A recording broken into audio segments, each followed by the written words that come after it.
Investigators have also released this body cam footage of the incident. They say it clearly shows the suspect coming towards the police officer with a knife. Take a close look there. You can see it circled in red. All this after a night of violent protests that immediately followed this shooting on Sunday. We start with, that incident. You saw it there. This is video that comes from Andy Ngo. It was posted on Twitter. Police say the suspect in the incident, his name is Ricardo Munoz. You saw him in the video earlier. Now, can we show that video again, guys? I want to specifically reference it before we get to this piece of video. Now, take a look real closely as the officer approaches. Again, police say this is a guy named Ricardo Munoz. And now, the officer actually was called to a domestic violence situation. The suspect was apparently getting into a fight with his mom. When the officer, though, first approached the suspect, he was trying to avoid him. And if you watch the video very closely, you can actually see the officer turn around and run in the other direction when then he was forced to fire. Now, news of the fatal police shooting was met with violence and rioting in downtown Lancaster. Again, we'll show you that video again one more time. It was shared by Andy Ngo on Twitter. It comes from Drew Hernandez of the Lives Matter show, which is on YouTube. It shows BLM protesters banging on police headquarters in Lancaster. They were eventually dispersed, though, with tear gas. Let's welcome in retired Lieutenant Randy Sutton to discuss the shooting in this city. He's the founder of the Wounded Blue and host of Blue Lives Radio. Randy, great to see you. Thanks so much for being with us. No, thanks for having me, John. There's a lot to talk about here. Oh, there is a lot to talk about here. Now, that body cam footage was released immediately after the incident, well, almost immediately. And it looks, again, as though the officer actually had to turn around and run to avoid the suspect at first, but then he had no choice. He turned around and fired. So tell us what you see in this video. Yeah, this is a really clear-cut, justified shooting. There's no doubts about this one. And I want to just point out that in this recent turbulence, police agencies are releasing video like this very, very quickly in order to try and stem the type of violence that we saw last night in Lancaster. But it no longer matters what the truth is. And this is what's so disturbing, John. This video was released literally, almost within hours or certainly days of this shooting.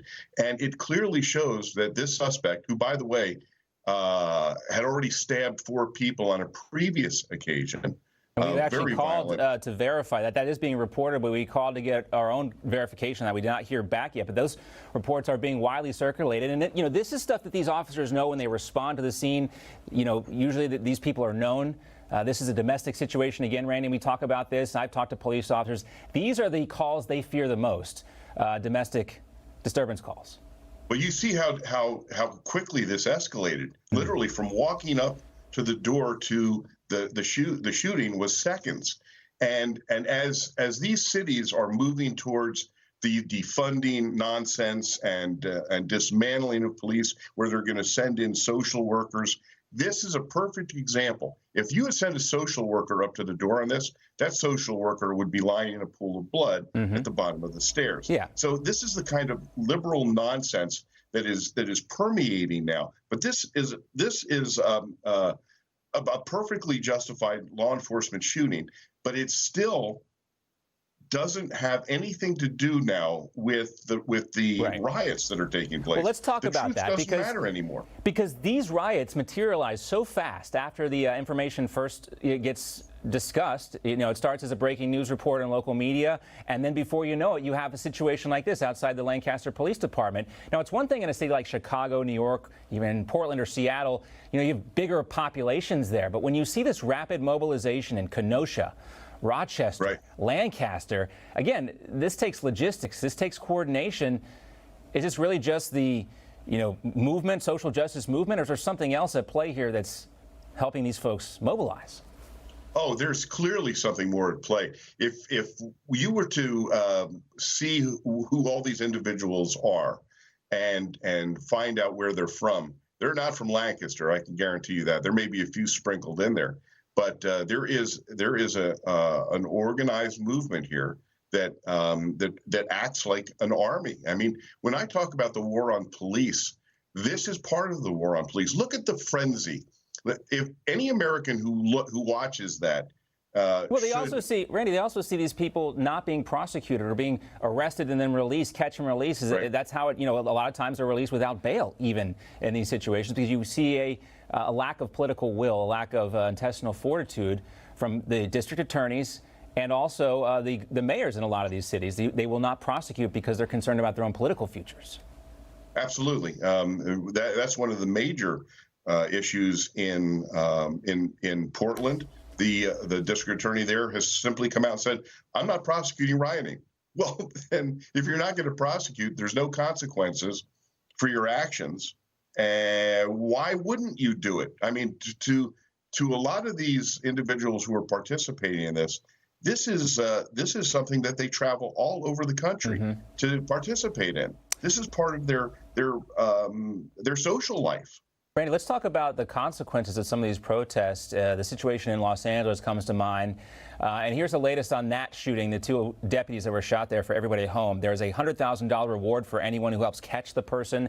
We have video of this. People have seen it. We want to show it to folks again because the suspect is still on the loose. It's hard to watch, but it happened in Compton, California at a Metro rail station. The victims are a 31-year-old female deputy who's also a mom and a 24-year-old male deputy. Both had gunshot wounds and needed surgery. We're hearing they're in critical condition but are expected to survive.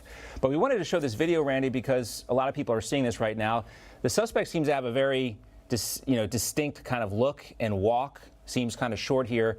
What do you see when you look at this video, and what type of information should people, or what should people be focused on if we're actually going to try to help police catch this shooter? Well, what I saw there was chilling. You see a brazen attack. You see a very calm demeanor of the individual who has targeted these officers. This is a straight-up assassination attempt.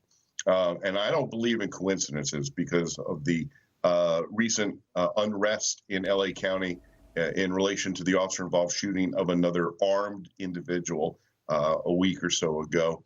We've seen, much unrest there. So I don't believe that there are coincidences when it comes to things like this. I think that when they do catch this individual, they're going to find a long history of violence. Yeah, it doesn't help when you have district attorneys and mayors kind of talking about criminal charges before charges are even filed. Not that this is the case in Los Angeles, but you can see the progression of these things. Randy, thank you for your time. We'll check back in with you soon. Newsmax TV is now America's fastest growing cable news channel. We give you the real news you need. So subscribe to our YouTube channel and give us a thumbs up. If you like this video, share it with your friends. Newsmax TV streams live on YouTube for free. Newsmax TV, real news for real people.